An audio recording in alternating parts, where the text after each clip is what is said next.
Directora del Colegio Bicultural de las Américas, para que nos hable de un tema que se expuso en días anteriores y que el día de ayer fue aniversario. 30, maestra. 36. 36 del Domingo Verde. Bienvenida, maestra. Así qué gusto. Muchas gracias, Yasmín. Un gran honor estar aquí con ustedes. Y permíteme, antes de dar inicio, felicitarte por el aniversario. Muchas gracias. 19, ¿verdad? 19 aniversario y por muchas actividades tan interesantes que han tenido para el festejo. Muchas gracias, de este aniversario. Se hace lo que se puede, se pudiera hacer más si hubiera más, pero ahí vamos, no nos quejamos. Hacemos lo que podemos con lo que tenemos. Y muy padre porque pues nos da un propósito de vida, ¿no? Así es. Bienvenida, maestra. Bueno, a ver, platíquenos el Domingo Verde, este día que sigue doliendo a los cananenses y ya van 36 años. Así es, bueno, vamos a iniciar comentando que la empresa minera en Cananea inició en 1898, cuando William Green inició trabajos aquí en nuestra ciudad. No, todavía no era. Okay. Empezó siendo de extranjeros, la empresa, ¿verdad? William Green se hizo de socios porque él no tenía el capital suficiente como para empezar una empresa. Okay. Se hizo de socios, algunos de ellos los desfalcó para tener la mayor parte del capital, etcétera, etcétera. Él también no eran socios solamente así particulares, sino también empresas ya grandes establecidas. El caso es que Cananea vino terminando siendo propiedad de la Anaconda, una transnacional. Bien. Así estuvo hasta el año 1973, siendo todo lo que saliera, toda su ganancia era de extranjeros. Bueno, en 1973 Luis Echeverría la nacionaliza y queda estatizada la empresa, queda en manos del gobierno. Fue una época en la que muchas empresas fueron estatizadas en nuestro país. Fue ese periodo de historia de México, ¿no? De México, sí. Ajá, así es. Estuvo así hasta el año 1989, precisamente, pues que con el 20 de agosto de 1989 se termina la estatización de la empresa y es otra política de gobierno. Había entrado ya el neoliberalismo a nuestro país con los presidentes desde la Madrid empezó a entrar. Y ya de lleno, sí, con Carlos Salinas de Gortari. Pues bastante se ha hablado, creo yo, al menos yo sí lo he hablado, pero supongo que las personas que lo vivieron, que todos los que lo vivimos, por lo menos lo hemos comentado con nuestras familias, con nuestras amistades, que ha sido tema de plática. Pero hace mucha falta, de todas maneras, que conozcamos exactamente qué fue lo que sucedió. Bueno, a ver, porque las nuevas generaciones, o sea, no saben. Sí, exactamente, las nuevas generaciones no lo saben. Entonces, pues mira, vienen siendo ya ahorita bisnietos, nietos y bisnietos de quienes sí lo vivimos, ¿verdad? Okay. Así es. Se corta mucho de una generación a otra la comunicación, el interés por los ciertos acontecimientos, están más interesados en otros acontecimientos, ¿no? Ahora, el día 20 de agosto fue tomada la empresa por el ejército mexicano. En la madrugada estaban trabajando la gente del pueblo de 11 a 7, que le llamábamos el pueblo de noche. Sí. Cuando llegan miembros del ejército a cada uno de los departamentos y hacen que las personas que estaban ahí laborando salieran. No sé cómo tal vez haya sido porque tuvieron que pasar el convoy de carros con el ejército por la garita que teníamos ahí en San Antonio. Entonces, la gente de la minera, el gerente, los altos funcionarios se enteraron y pidieron a los empleados confidenciales que fueran a la empresa y sacaran lo que pudieran rápido. Váyanse rápido, así en pijamas como estén, saquen lo que puedan. Pero ni siquiera pudieron sacar nada. Sí entraron y pues no, ya estaba el ejército en todos los departamentos. Sí salieron porque no los retuvieron, les dijeron que... O sea, no pudieron salir antes de que ellos... Sí, exactamente. Entonces, durante el día hubo helicópteros del ejército volando sobre nuestra ciudad con metralletas en manos dirigidas hacia la población. No hubo ataque, pero sí hubo eso que es una amenaza, porque no tenían las metralletas en otra forma, sino apuntando a la población. Y lanzaron unos papeles donde decía pues que la empresa había sido declarada en quiebra y algunas otras cosas más. Sí puedo decir dónde pueden. Sí. Bueno, en Facebook, en el sitio Cananea y su gran historia, ayer se publicó todo lo que contenía ese papel, esos papeles que tiraron. Así es. ¿Qué decía el documento? Bueno, hacían aparte de mencionar que se había declarado la quiebra, que quedaba inexistente la relación laboral entre obreros y empresa, y que pues por lo tanto quedaba también sin efecto el contrato colectivo de trabajo. Y también promesas, algunas promesas. Okay. Ahí es cuando pasa de manos del gobierno federal a la privatización. No, primero todavía no pasa. Se hizo cargo la Nacional Financiera de la empresa. Sí, así es. Todavía no se hace la venta en ese momento. El famoso 5%. Pero ya estaba la venta programada, ¿verdad? Okay. Ya estaba. Ok. Los trabajadores, las familias en la madrugada, en la mañana, por lo general se levantaban las personas que iban a entrar al pueblo de día, sus esposas, se preparaba el lonche, los señores tomaban su lonchera, caminaban o se iban en sus propios carros. ¿No había tranvías entonces? Sí, había tranvías también, algunos se iban en tranvía. Fue igual que todos los días porque no se habían enterado, ¿verdad? Nadie se había enterado.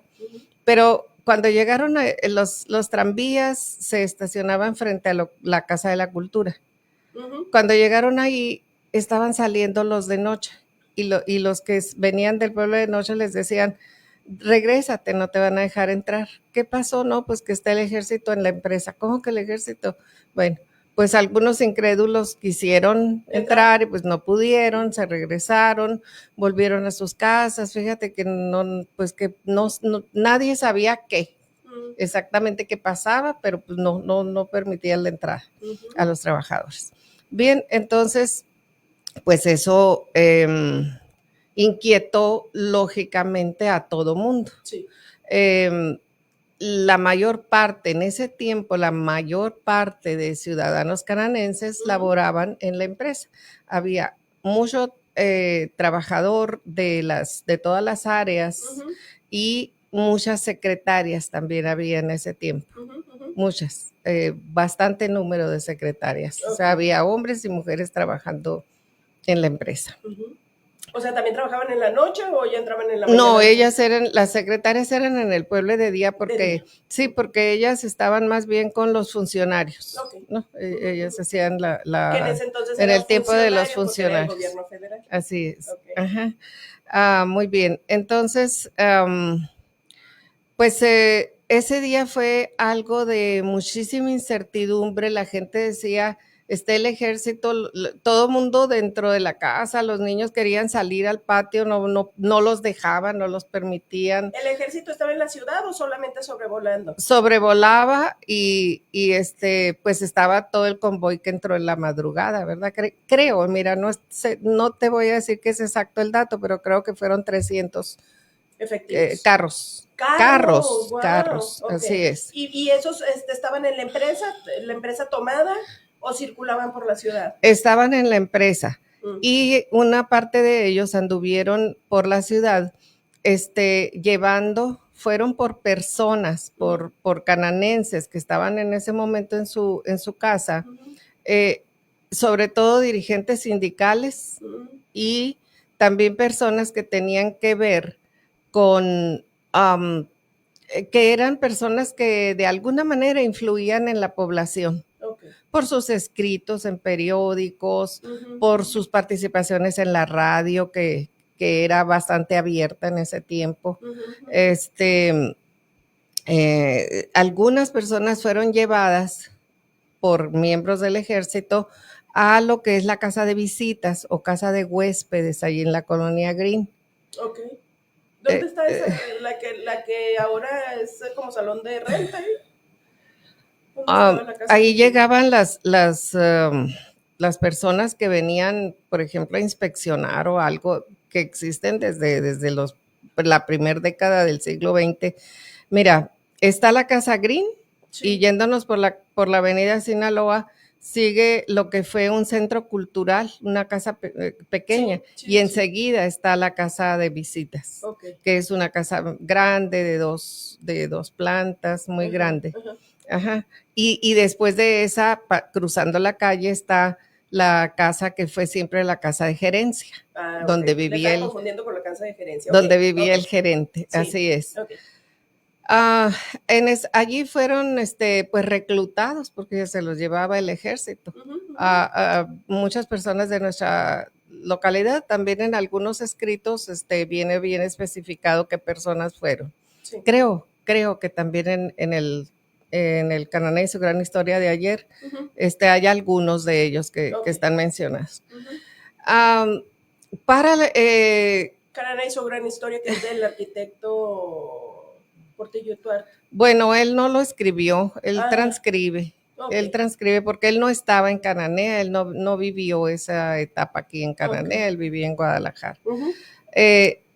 Ahorita te voy a decir qué personas han escrito. Bueno, mi papá, para empezar, hizo 2 libros sobre el 20 de agosto. Sí. En uno de ellos hace la recopilación de los periódicos, de publicaciones de periódicos locales, estatales, nacionales, okay, de todo lo que duró el movimiento, porque la sección 65 inmediatamente llama a sus obreros. Fueron carros con sonido por las calles, avisando que habría asamblea a tales horas. Okay. ¿No? Y bueno, entonces hubo una asamblea y una de las cosas que salió en esa asamblea fue hacer un meeting por la tarde. En Cananea se usaban mucho los mítines. La esquina de la democracia. En esa época y desde hacía mucho, porque pues cuando el movimiento de la expropiación del latifundio Green, cuando todos los eventos relacionados con las huelgas que hubo durante la historia, hasta ese momento, eran en la esquina de la democracia, donde está el Banco de Cananea. Sí. Y también mítines de carácter electoral. Allí se hacían. También se hacían. Allí se hacían, okay, sí. Entonces se llama un mítin.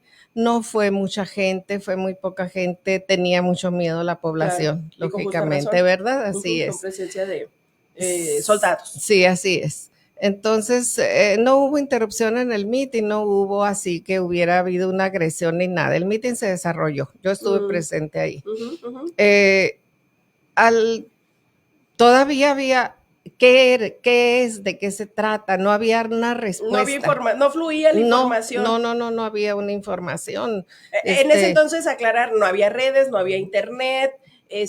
los pocos comunicadores estaban cautivos ahí también, junto con los líderes sindicales y demás, no fluía la información. Así es, e incluso los periódicos que llegaban a la XFQ, que era la única radio que existía, que eran el Imparcial y el Sonorense, no tenían una respuesta. Hasta el siguiente día ellos publicaron que había sido tomada la empresa, pero y que había sido declarada en quiebra, pero no tenían la referencia de por qué, porque nada, ¿no? Normalmente se cierran las editoriales a las 11 de la noche del día anterior, y eso ocurrió durante la madrugada. Sí, así es. Simplemente el hecho lo publicaron, entonces el por qué, pues nadie lo sabía, ¿verdad?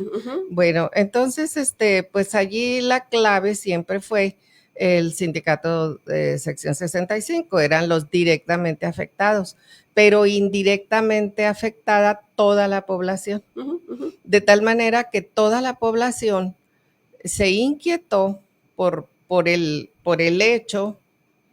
Imagínate los comerciales, bueno, ¿y quién me va a comprar? Comerciantes, ¿quién me va a comprar? Claro. Empezando se empieza a paralizar ahí, todo. Así es, sí. Entonces, si iría a seguir funcionando el hospital del Ronquillo o no, ¿qué iba a pasar con lo de salud? Aquí no existía en Cananea más que el centro de salud que daba su servicio estaban los ejidatarios. La población abierta, sí, sí. Población rural más que nada, más que nada. Porque casi todos trabajaban en la mina y tenían el servicio del Ronquillo. El servicio del hospital del Ronquillo, así es. Entonces, todas esas preguntas, ¿qué va a pasar? Simplemente una mujer que fuera a tener a su bebé en esos días, imagínate, todo era una incertidumbre, una intriga, todo el mundo queriendo saber qué, y nadie tenía la respuesta. Los mineros de la sección 65 tenían, fíjate que era el momento, siempre ha sido todo bien organizado y con fechas. Era el momento en el que estaban en México las negociaciones para el contrato. Los contratos se firmaban en septiembre. No recuerdo si era la primera semana, pero la comisión estaba en México durante el mes de agosto. Y estaba encabezada por el secretario general, que era Octavio Bustamante, hijo, ¿no? Porque hubo Octavio Bustamante, era Octavio Bustamante Tapia, el hijo, y la comisión que había sido nombrada en una asamblea previa especial para eso en la sección 65, que estaban allá en México en las negociaciones, y a ellos también les cayó así como balde de agua fría, lo que había sucedido. No sabían en México tampoco. No sabían tampoco, entonces les comunican, y esa comisión pues deja, lógicamente, terminaban sus funciones. Claro. Al haber sido declarada en quiebra la empresa, ¿verdad?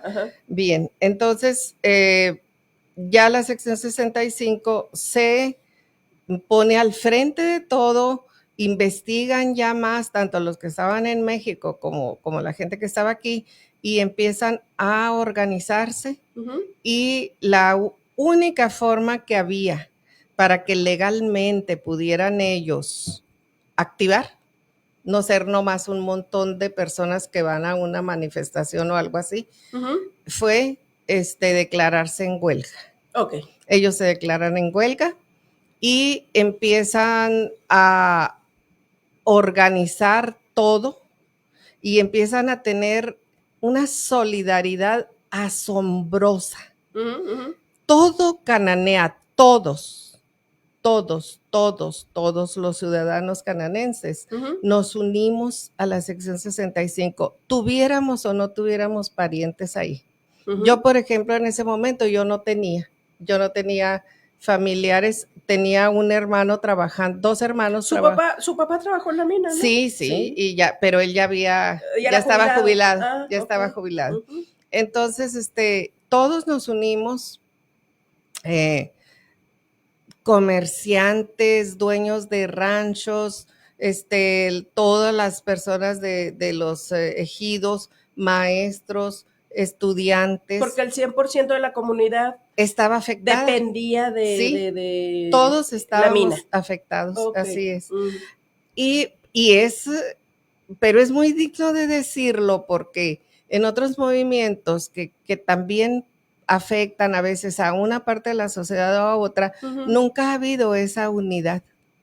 Posterior a. Sí, sí, nunca ha habido esa unidad, ni antes ni después. Ni antes ni después. Fue en el único momento que se unió toda la comunidad. Todo mundo. Y también todas las organizaciones, para empezar, las organizaciones sindicales nacionales expresaron inmediatamente su solidaridad con el movimiento y hay muchas evidencias de su unión, lo que publicaban en los periódicos nacionales, sindicatos de aquí de Sonora, todos, muchos, gente, mira, los trabajadores de Estados Unidos, muchos trabajadores de Estados Unidos organizados, también se unieron al movimiento y traían mucha comida. Nunca faltó comida en todo ese periodo. Nunca faltó. Mira, incluso, bueno, yo formé el Frente de Solidaridad Femenil. Yo cité a mujeres que quisieran solidarizarse con el movimiento. ¿Usted ya se había ido a estudiar a México o todavía Yo ya estaba trabajando. ¿Ya había regresado a estudiar? Yo ya tenía algunos años trabajando. Ok, ya estaba. Yo empecé a trabajar el 68, yo ya tenía 21 años trabajando. Y aquí en Cananea. Todos mis años. Entonces, invito a las mujeres, puse un anuncio, hablé en la radio al noticiero en la mañana. Yo dije, unas 15 mujeres que vayan, pues ya empezamos. Ya se hace ruido. Sí, empezamos algo. Casi se llena el salón de la sección 65. No, a ver, ¿cuánta gente le cabe al Cine Teatro Casa del Minero? O sea, sí le veo fácil unas 1000 sentadas, ¿no? Sí. Y yo creo que unas 1200. Fueron como unas 800 mujeres a la primera convocatoria. Entonces de allí, mira, eran esposas, madres, hijas, tías, parientes, no parientes, mujeres que trabajaban, las secretarias que eran trabajadoras, familias de las secretarias. Bueno, fueron muchísimas mujeres y formamos el Frente de Solidaridad Femenil, que nos dedicamos diariamente a hacer alguna actividad. Que si un día tomábamos la oficina de Hacienda, otro día tomamos la carretera. Los obreros tomaron la carretera creo que el 15 o el 16 de septiembre, durante el día, creo que 8 horas. Sí. Nosotros tomamos la carretera desde las 6 de la mañana, unos días después. La salida de Cananea. Unos días después, sí, allá. Ahí morís. Sí. Okay. Y hasta las 6 de la tarde, 12 horas duramos nosotros. Y todavía nos venimos marchando por la carretera hasta acá. O sea, desde la carretera hasta el sindicato. Así es. Participamos en el desfile del 16 de septiembre. El día 16 de septiembre de 1989 se hizo el desfile normal de las escuelas y detrás de todo lo que son, lo que generalmente participa en el desfile cívico. Y demás. Marcharon los miembros de la sección 65 en huelga y detrás de ellos las mujeres que quisimos hacerlo. Casi no había gente viendo el desfile porque todo el mundo estaba participando en el desfile. Okay. Los niños en las escuelas, los papás en la marcha y las mujeres, las mamás, tías y todo allá también en el desfile, así es. Ajá. Fue un movimiento que a pesar de haber sido en ese momento el poder del presidente de la República tan enorme, porque así era en el priismo, ¿no? Era la última palabra, la primera y la última palabra, la del, así es, la época del presidencialismo. A pesar de eso, nos enfrentamos sistema. Nos enfrentamos al gobierno, nos enfrentamos al sistema y tuvimos el apoyo de muchos mexicanos. ¿Por qué? Porque estaban hartos, cansados. Tuvimos el apoyo de la iglesia. Carlos Quintero Arce, el arzobispo, estuvo varias veces y muchas veces hizo declaraciones que están en los periódicos todavía de esa época. El día que Carlos Quintero Arce vino a hacer una misa por los mineros, no se pudo hacer dentro de la iglesia. Yo tengo una foto de esa. Tuvieron que dar la misa fuera de la iglesia porque no cabía la gente dentro de la parroquia. Mucha gente traía mucha comida. En una ocasión, como a nosotros, a las mujeres, nos trajeron muchísima leche en polvo para bebés. Y nosotros nos dedicamos a conseguir bolsas limpias, nuevas, por supuesto, y hacer paquetes para repartirlos. A diario llegaban trailers, camiones, troques con comida para los mineros y pues también para las personas que por el movimiento se habían quedado sin trabajo, sin empleo, así es. Hoy por la tarde, bueno, Carmen Figueroa, que es la cronista municipal, ha estado haciendo desde que empezó el verano unas pláticas sobre historia los jueves, sí. La semana pasada yo participé con este tema y yo mi participación fue en torno a la prensa, la prensa que había publicado. Apenas alcanzamos como en 2 horas, del 24 al 27 de agosto. Es decir, los escritos publicados por la prensa publicados, sí, del Imparcial, del Sonorense, de La Voz del Norte, que era de Nogales, pero había sucursal aquí en Cananea, eran de los Ahumada.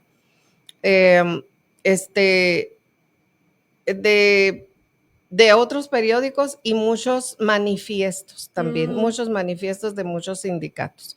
Pero apenas alcancé del 24 al 27, publicaciones de 3 días, hay mucho más. Y bueno, a ver, ¿cuánto tiempo duró esto del Domingo Verde y todo este movimiento y para que la mina se volviera a reabrir? Pero cuando se volvió a abrir ya no contrataron a quienes estaban, ¿no? Mira, ya se abrió con un contrato de la IP. La sección 65 nombró, no recuerdo exactamente si eran los mismos comisionados que habían sido los de las negociaciones del contrato, o si nombró una nueva comisión, que le llamaron la Comisión de la Esperanza, que se fue a México y dadas las circunstancias que se estaban viviendo aquí y la solidaridad tan enorme que recibimos, el gobierno hizo negociación. Se hicieron las negociaciones y entonces dentro de las negociaciones pues estaba, quedó dentro de las negociaciones quedaron, se vendía la empresa, pasaba la iniciativa privada, la compró Grupo México, muy barata, no a lo que debía no a lo que costaba. Como se vendieron todas las concesiones, sí, se privatizaron así es, todas las incluso las televisoras estatales, sí, así es. Y también se negoció que los trabajadores regresaban y el contrato colectivo seguía funcionando. El licenciado que estuvo en esa comisión fue el licenciado Sainz Cota, Raúl Sainz Cota, y en la negociación la empresa pidió el retiro de 719 trabajadores. Ahí es donde entran los 719. Ese es el grupo de los 719, pero que fueran voluntarios. O sea, ahí que levantaran la mano y dijeran, sí, ya no se corrieron, entonces ya no eran corridos, sino que eran, a ver, la empresa va a pagar el despido, la jubilación, el retiro, de acuerdo al contrato colectivo de trabajo, porque una de las cosas que habían hecho cuando la quiebra era liquidarlos de acuerdo a la Ley Federal del Trabajo, que era no, pero una además, cantidad mucho menor. Además ustedes, además los empleados en ese entonces no se guiaban por la Ley Federal del Trabajo, sino por el contrato colectivo de trabajo. Entonces, los 719 salieron bajo negociación, de acuerdo, ellos quisieron hacerlo, y con una liquidación de acuerdo al contrato colectivo de trabajo. Y quedan los demás, y eso ya sigue, es parte de una secuencia de otra historia que duró hasta el 2007. ¿Cuánto tiempo duró esta parte desde el domingo 7? Del 20 de agosto, más o menos hasta noviembre. Mira, no estoy muy segura, pero creo que en noviembre fue la venta ya. O sea, fue agosto, septiembre, octubre, noviembre. Sí. Como 3 meses. Ajá, sí. Okay. O sea, no fue de un día para otro. Yo lo que quiero visualizar más o menos es lo que vivimos en el 2007, que todo el tiempo que estuvo cerrada la mina, y situarlo a las condiciones de ese entonces, porque a mí pues es la parte de la historia que me tocó, ¿no? La historia reciente. Y situarlo a aquel entonces de decir, bueno, cómo estaban viviendo, cómo salían adelante, cómo le pudieron hacer para volver a rehacer la vida. Con la solidaridad que hubo de todos los grupos sindicales, de todos los grupos, de los partidos, todos los partidos apoyaron, incluso... Bueno, es cuando nace la izquierda mexicana, se fortalece en el 87, 89, ¿no? La izquierda existe desde principios del siglo XX, el Partido Comunista fue el primer partido en México se fortalece con cuando la salida de Cuauhtémoc Cárdenas y Porfirio Muñoz Ledo del PRI, y que se junta con lo que fue el PSUM, Partido Socialista Unificado de México. Se fortalece, ya venía, pero ahí se suman esfuerzos. Sí, y que forman una coalición en la que participa Cuauhtémoc como candidato a la presidencia de la República. Y después se forma lo que fue el PRD. El PRD. Así es. Cuauhtémoc Cárdenas estuvo en mi casa y es algo que me gusta platicarlo. Él estuvo allí una tarde. ¿Aquí donde mismo que vive ahorita? Allí donde sigo viviendo. ¿En la casa de sus papás? Así. No, en la colonia minera. Bueno, es que como su papá vivía enseguida y a mí me tocó ir a visitarlo ahí muchas veces. Sí, cuando mi papá ya no pudo subir los escalones acá en la casa de la Sinaloa, le hicimos su departamento de soltero, ya estaba viudo mi papá. Sí, me tocó ver todos los libros que tiene, toda la documentación y demás, ahí muy impresionante. Ajá. Muchas cosas se ligaron, pues, de lo que se estaba viviendo en la nación, lógicamente, pues, influían en lo que se estaba viviendo aquí. Fue un movimiento de resistencia del pueblo cananense a algo que era sumamente injusto, la forma en que se hizo la privatización, la determinación que tomó el gobierno de entonces para hacer la privatización. No le importó ni si qué iban a comer el pueblo entero, o sea, no le interesaba, no le interesó, no hubo, miren, se va a hacer así, pero vamos a hacer así, ya sabes, no, fue tras, ahí va el ejército y ya sabes si haces algo. Pues lo hicimos y fue un movimiento de resistencia del pueblo de Cananea y del pueblo de Sonora y del pueblo de México, por todo lo que... No, dadas las circunstancias se sumó, ¿no? Porque también estaba todo lo de la privatización. Mira, incluso el PRI. De Telmex, de televisoras, sí. Incluso el PRI, el golpe había sido por el gobierno del PRI. Y sin embargo, a los como 3 días, estaba aquí Luis Donaldo Colosio. Aquí estaba y fue solidario con los mineros desde el primer momento. Incluso en una asamblea a la que Colosio entra a dar su solidaridad a la sección 65, ahí mismo toma el teléfono. Él era Ahorita Algo sí, de lo que, de ayudas, recursos, ahorita nos vamos a acordar. Sí, de las ayudas a la gente. De oportunidades en aquel entonces, pero ahorita nos vamos a acordar cómo se llamaba el cargo. Y toma el teléfono allí en la sección 65 y solicita que salga el ejército de Cananea, y unas horas después empieza a salir el ejército de Cananea. Se fueron. Salieron. Entonces, PRI contra PRI. Hubo. Al principio los priistas de aquí de Cananea ni se acercaban. Tenían mucho miedo. Porque era el PRI el que había dado el golpe, por supuesto. Claro. El PAN, por allá, ya habían pasado bastante semanas cuando hicieron presencia, y no el comité ejecutivo estatal, sino personas del PAN que se manifestaron en solidaridad. Lo que era el PRD, sí, ya existía el PRD, ya era PRD, inmediatamente fue la solidaridad. El PRT, Partido Revolucionario de los Trabajadores, el PPS, Partido Popular Socialista, y había otro también de izquierda, que se solidarizaron inmediatamente.